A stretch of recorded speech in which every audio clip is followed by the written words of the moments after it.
નમસ્તે મિત્રો, વિડીયોમાં તમારું સ્વાગત છે। રેશન કાર્ડને લઈને મહત્વની વાત કરવાની છે। હવે મિત્રો, રેશન કાર્ડની અંદર ચોખા મળતા હતા મફતના, હવે નહીં મળે અને તમને મળશે 9 વસ્તુ।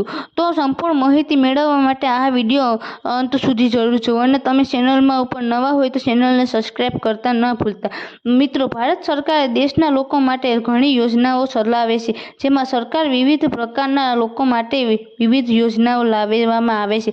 મોટાભાગની યોજના ગરીબ અને જરૂરિયાતમંદ લોકો માટે જ। કેન્દ્ર સરકાર ગરીબ ફક્ત મફતમાં સરકાર મફત રાશન આપવામાં હેઠળ તમારા રેશન કાર્ડ ધારકોને રાશન પૂરું પાડે છે, પરંતુ હવે તેના માટે મોટો ફેરફાર પડ્યો થયો છે। અગાઉ સરકાર રેશન કાર્ડને ધારકોને મફતમાં ચોખા આપતા હતા, પરંતુ હવે સરકારના નવા નિર્ણય મુજબ હવે મફતના ચોખા નહીં મળે।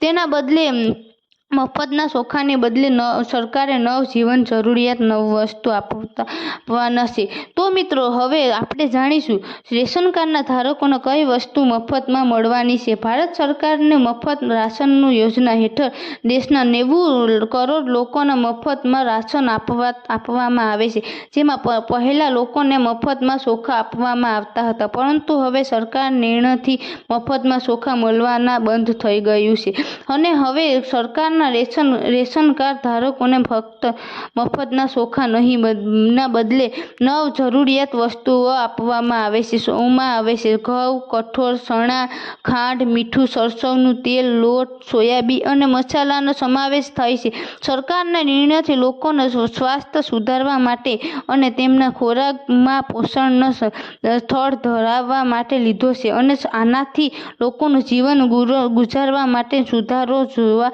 મળશે। તો મિત્રો, આવી રીતે મફતના ચોખા મળવાના બંધ થઈ ગયા છે અને તેના જગ્યાએ 9 વસ્તુઓ તમને મળશે। તો મિત્રો, આના વિશે તમારે શું માનવાનું છે? ચોખા મળવા જોઈએ અથવા કે નિર્ણય સરકારનો લીધો છે તે બરોબર છે?